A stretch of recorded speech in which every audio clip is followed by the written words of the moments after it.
उच्च सुरक्षा नोंदणी क्रमांक पाटी बसवण्यासाठी पुन्हा एकदा मुदतवाढ देण्याचा निर्णय घेतला आहे। हाय सिक्युरिटी नंबर प्लेटसाठी 30 नोव्हेंबर 2025 पर्यंत मुदतवाढ देण्यात आली आहे। त्यामुळे लाखो वाहनधारकांना मोठा दिलासा मिळाला। कांदा उत्पादक शेतकऱ्यांना दिलासा मिळाला। अखेर बांगलादेशने कांदा आयात करण्याची परवानगी दिली आहे। 13 डिसेंबर 2025 पासून भारतातून बांगलादेशात कांदा आयात करण्यास परवानगी मिळाली असून आता कांद्याच्या दरात सुधारणा होण्याची शक्यता आहे। मुंबई फिल्म सिटी परिसरातील 95 झाडं तोडण्यास सर्वोच्च न्यायालयाने परवानगी दिली। मुंबईतील गोरेगाव मुलुंड लिंक रोड प्रकल्पाच्या पहिल्या टप्प्याकरता फिल्म सिटी परिसरातील 95 झाडं तोडण्यास परवानगी मिळाली असून या बदल्यात नवीन झाडं लावणं बंधनकारक असेल अशी अट घालण्यात आली। अपर आयुक्त संदीप कर्णिक यांनी आदिवासी आंदोलकांची भेट घेतली। आंदोलकांकडून उद्या आदिवासी आयुक्तालयात घोषणाचा इशारा देण्यात आला आणि या पार्श्वभूमीवर पोलीस आयुक्तांनी भेट घेतली। नाशिकमध्ये अनेक बनावट मतदार ओळखपत्र समोर आलेली आहेत। एकाच नावाने 3 बनावट ओळखपत्र मिळाली असून चंद्रपूर जिल्ह्यातही मतदार यादीत घोळ झाल्याचं समोर आले। लिंबूज गावात एकाच घरात 119 मतदार सापडले। राज्यातील बोगस मतदान प्रकरण हे विधानसभा निवडणुकीच्या नंतरच का काढलं? लोकसभेच्या निवडणुकानंतर का काढलं नाही? प्रताप सरनाईक यांनी बोगस मतदानावरनं असा सवाल उपस्थित केला। परभणी इथल्या सोमनाथ सूर्यवंशी मृत्यू प्रकरणी उच्च न्यायालयाने विशेष SIT स्थापन करण्याचे आदेश दिले। सोमनाथ सूर्यवंशी प्रकरणात पोलिसांच्या मारहाणीत मृत्यू झाला असा आरोप त्यांच्या आईने केला आणि यावरनं दोषी आणि मृत्यू जबाबदार अधिकाऱ्यांविरोधात नावासहित FIR दाखल करून 3 आठवड्यात कोर्टात दाखल करण्याचे आदेश देण्यात आल्याची माहिती प्रकाश आंबेडकरांनी दिली। तुळजाभवानी मंदिर संस्थान करत असलेल्या जीर्णोद्धाराच्या कामाबाबत आमदार राणा पाटील यांनी आशिष शेलारांना पत्र लिहून बैठक घेण्याची मागणी केली होती। आशिष शेलार यांनी बोलावलेल्या बैठकीला फक्त पुजारी जिल्हाधिकारी यांनाच निमंत्रण देण्यात आले। विरोधी खासदार आणि आमदारांना मात्र या बैठकीचं निमंत्रण नसल्यानं वादाची चिन्ह निर्माण झाली। बैलगाडा शर्यतबंदीच्या विरोधातील आंदोलन प्रकरणात सुनावणीला गैरहजर राहिल्यानं 32 जणांविरोधात वॉरंट जारी करण्यात आले। त्यामध्ये आमदार महेश लांडगेंसह आढळराव पाटलांचाही समावेश आहे। दरम्यान वॉरंट रद्द करण्यासाठी नेत्यांनी खेड कोर्टात धाव घेतली।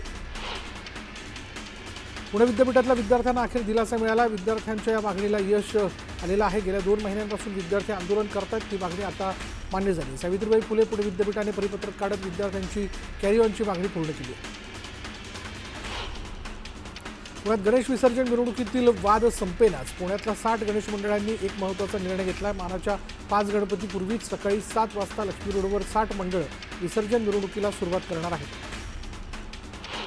वर्ध्याच्या पुलगावमध्ये आमदार राजेश बकाने यांनी थेट FCIच्या सरकारी राशन गोदामावर कार्यकर्त्यांसह अचानक धाड मारली। धाडीनंतर प्रत्येक 50 किलोच्या पोत्यात तब्बल 500 ग्रॅम धान्य कमी दिलं जात असल्याचं समोर आलंय। तातडीनं कारवाई करण्याची मागणी करण्यात आली।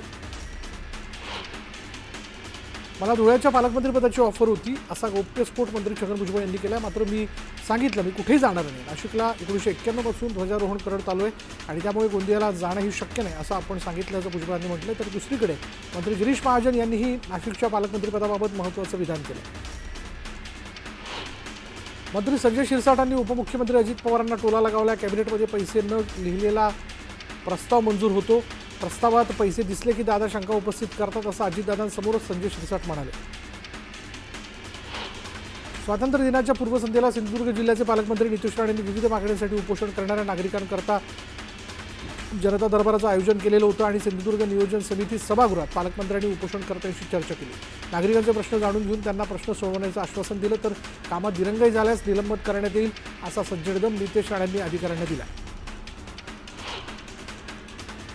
29 ऑगस्टला मनोज जरांगे पाटील यांनी मराठा आरक्षणाच्या मागणीसाठी सरकारविरोधात मुंबईला मोर्चा घेऊन जाण्याची हाक दिली। दरम्यान आरक्षणाच्या मागणीवर चर्चेतून मार्ग निघू शकतो, त्यामुळे जरांगेंनी मोर्चा घेऊन नाही तर गणपतीच्या दर्शनाला मुंबईला यावं असं वक्तव्य प्रताप सरनाईक यांनी केलं। त्यांनी जरांगेंची भेट घेत त्यांना निमंत्रणही दिलं।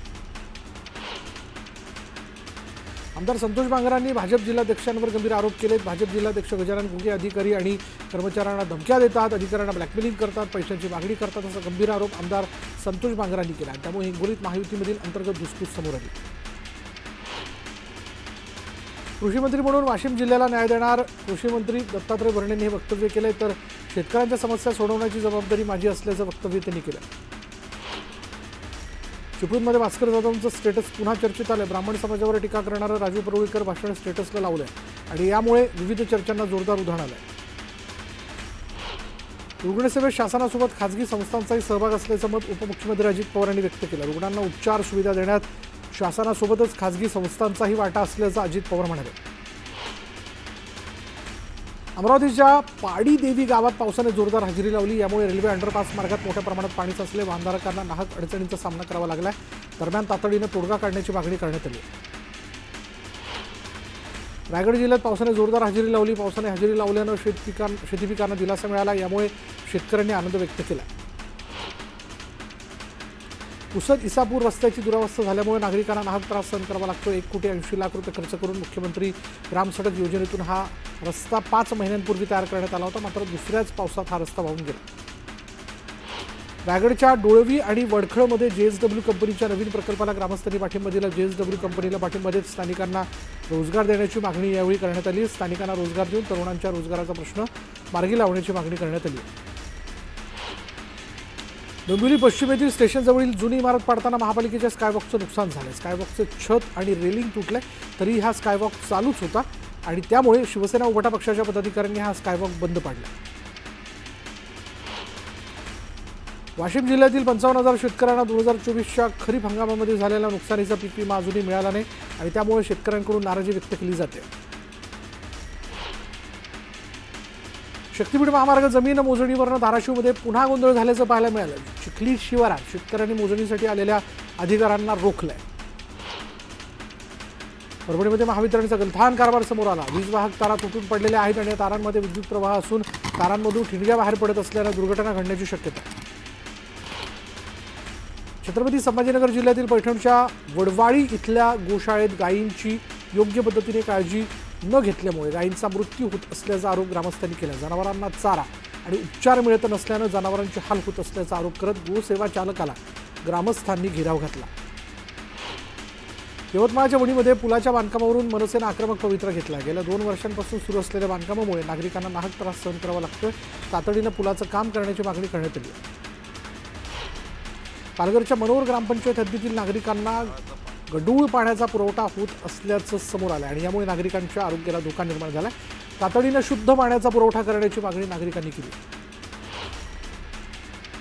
बुलढाण्यातील 2.5 लाख शेतकरी पीक विम्यापासून वंचित असल्याचा दावा रविकांत तुपकरांनी केला आहे. 2014 ते 2024 पर्यंत विमा कंपन्यांचे टेस्ट ऑडिट करण्याची मागणी त्यांनी केली. मागणी पूर्ण न केल्यास तीव्र आंदोलनाचा इशारा रविकांत तुपकरांनी दिला. पालघरमधील बाजारपेठा कडकडीत बंद ठेवत हुतात्मा दिन साजरा करण्यात आला. 14 ऑगस्ट 1942 रोजी इंग्रजांविरोधात चले जाव आंदोलन करणाऱ्या क्रांतिकारकांवर पालघर इथे गोळीबार करण्यात आला होता आणि याविरोधात दरवर्षी हुतात्मा दिनाच्या निमित्तानं बंद पाळण्यात येतो.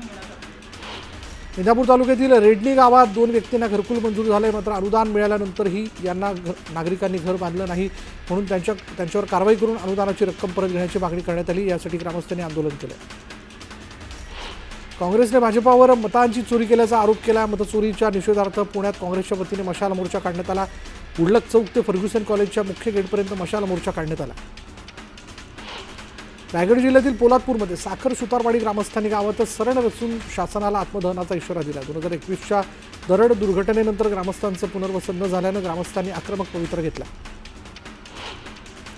सूरज चव्हाण यांना राष्ट्रवादी काँग्रेस पक्षाची नवीन जबाबदारी दिल्यानंतर छावा संघटनेचे कार्यकर्ते आक्रमक झाले. नांदेडमध्ये छावा संघटनेच्या कार्यकर्त्यांनी राष्ट्रवादी काँग्रेसचे प्रदेशाध्यक्ष सुनील तटकर यांच्या प्रतिकात्मक पुतळ्याला जोडे मारो आंदोलन केलं. भिवंडीत समाजवादी पार्टीच्या वतीने संविधान बचाव धरणा आंदोलन करण्यात आलं. समाजवादीचे रियाज आझमी यांच्या नेतृत्वाखाली संविधान बचाव धरणा आंदोलनाचं आयोजन भिवंडी उपविभागीय कार्यालयासमोर करण्यात आलं.